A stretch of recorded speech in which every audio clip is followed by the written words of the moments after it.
Hey everybody. I was flipping through the monster manual the other day, and it occurred to me that there is a fundamental difference in the way that older editions treat monsters versus new. And I thought I'd give a quick discussion on it today on Greyhawk Grognard.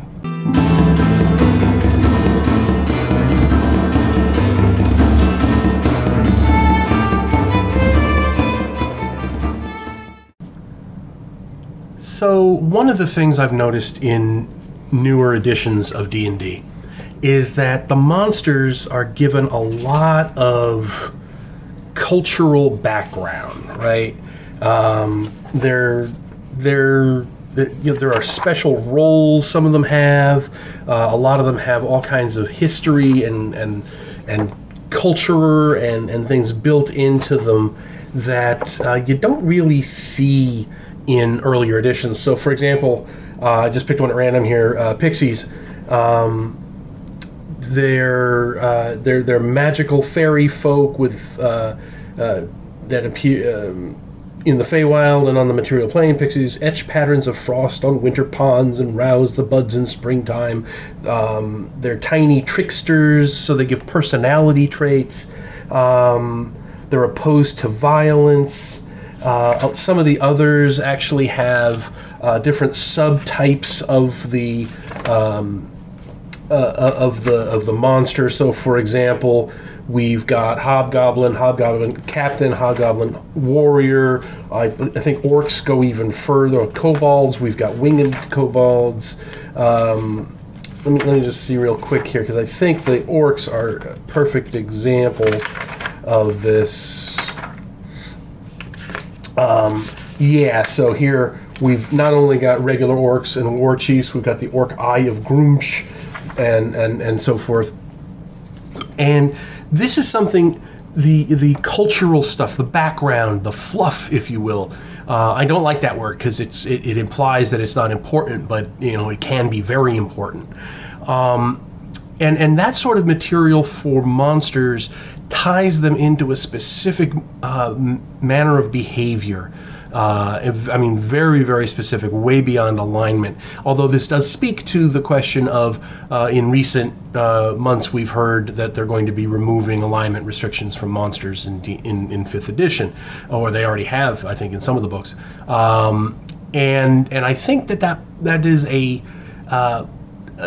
they're connected. The need to have a lot of detail about the monsters and their culture and so forth is kind of linked to that idea that because they've so well defined the culture, now they have to go back and say, oh, but you don't really need to do that.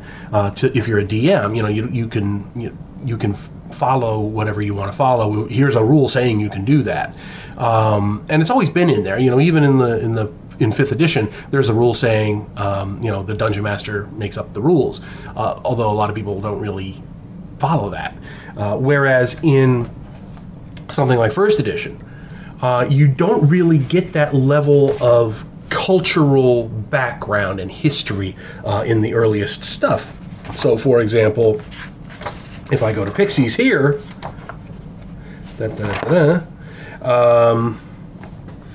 we've got the entry on Pixies. They dwell in the most idyllic of woodlands, and they're normally invisible. They're highly mischievous, and they will be prone to bother, harass, or fool creatures. And that's it.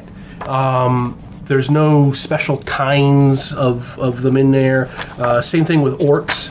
If you look at the orc entry, there really isn't anything that defines their religion, that gives different subtypes of orcs with special powers. They say, they give things here about chieftains and sub-chiefs and guards and things, but basically it just changes their armor class and gives them extra hit points. That's it. You don't have things like special spell abilities and all that stuff.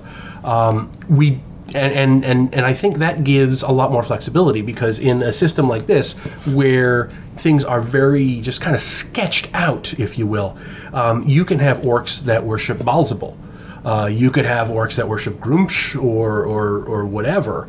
But when you have entire class class-like abilities linked to specific types of orcs, you kind of lose that, and you see that a lot especially in the Drow, because in the 5th edition you actually have Drow Priestess of Lolth as a thing, as an actual subtype of Drow, and when they ported Hall of the Fire Giant King into 5th edition, Iklavdra had to become a Priestess of Lolth, because that was the archetype thing that they had in the monster manual for Drow, even though she had nothing to do with Lolth. That's the whole point of the modules, the whole point of the entire Giants and Drow series, is that Iklavdra has given up the worship of Lolth and is a priestess of the Elder Elemental God.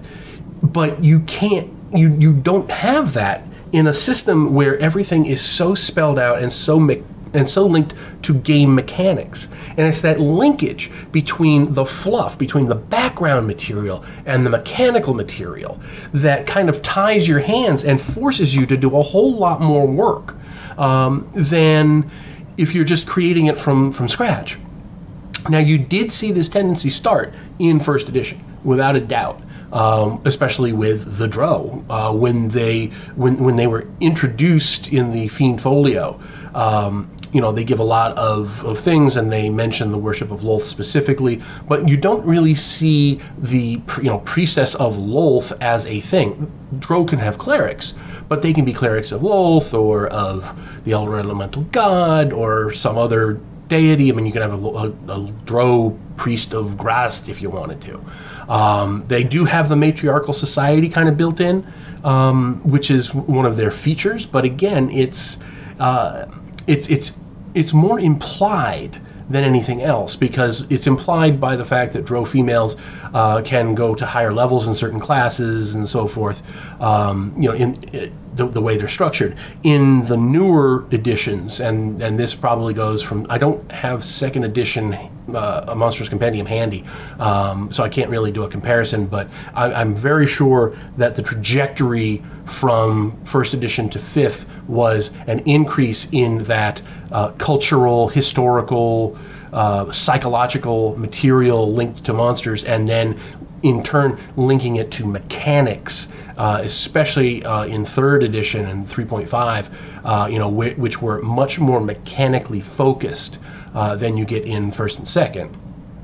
And I think personally, I don't like that. I don't like the fact that that I have those mechanics tied to culture and background as much as I like to have a freer palette, if you will. I mean, nothing is stopping you in 5th edition from making an archetype of Drow priestess of the Elder Elemental God. But when even Wizards of the Coast doesn't take the time to do that in one of their officially published adventures, where it literally reverses what Iklavdra is in the module, then I think that's kind of indicative of the fact that most DMs aren't going to go that extra mile. Whereas in 1st edition, you had to include all that extra stuff. You had to, this NPC is a Drow priestess of Grast, for example, or Demogorgon or whatever. You were forced to do that because you didn't have all these things already made for you, and linked so carefully into the culture and history. And just from my personal perspective, I just like I like a lighter touch when it comes to that sort of thing. I don't want to be kind of forced down certain channels when it comes to using monsters in my campaign. I mean, there's enough of that already in terms of the classes. I mean, you had some of it in 1st edition. There's no doubt. There are implications of of what a cleric is based on the mechanical restrictions of the cleric class. Same thing with the druids. Same thing with rangers and so forth. There were expectations that if you were going to have a campaign in which druids were a thing, you were going to have the whole package of druidry with the circles, and you can only have so many druids at certain levels. Same thing with monks. It imposed certain expectations on you as a dungeon master. That's only accelerated in 2nd, 3rd, 4th, and especially 5th. And in that way, when you go back to basic D&D, the Little Brown Books, that you didn't have any of that stuff. It was literally, you'd get like a paragraph if you were lucky about describing what a monster was. So in that respect, the game has really progressed from here are some very basic mechanics and a sentence or two of explanation to this enormous backstory for every monster almost that requires a lot of investment into the particular campaign setting to support that backstory, unless you as the dungeon master are prepared to go through the effort of not only contradicting and changing that backstory, but filling in a new backstory to make up for it. And honestly, I think that's putting expectations on a dungeon master that almost guide the DM towards just not bothering to make the change. It's the path of least resistance to just have your game have all of the expectations that are set forth in the monster manual and the player's handbook, for better or ill. And like I say, this is not unique to 5th edition. This is something that you saw in first to a certain degree, but I think it's accelerated. I think it's really blossomed, if you will, in later editions. So anyway, what do you think of my idea? Am I off base? Do you think this is I'm overstating the case? Is this something you've noticed too? Let me know what you think in the comments. And just a reminder, people who are supporters of my Patreon get to see these videos 2 weeks before everybody else. So if you want to get them ahead of everybody, please go down to the Patreon in the link below. And I hope you have a wonderful day, and I will talk to you later. Thanks for watching today's video. Please remember to hit the like button and subscribe to the channel. Below you'll find links to my Patreon, which helps make these videos possible. You'll also find the web store where you can buy my books, and my blog where you'll find all sorts of free downloads and other articles. Thanks, and have a great day.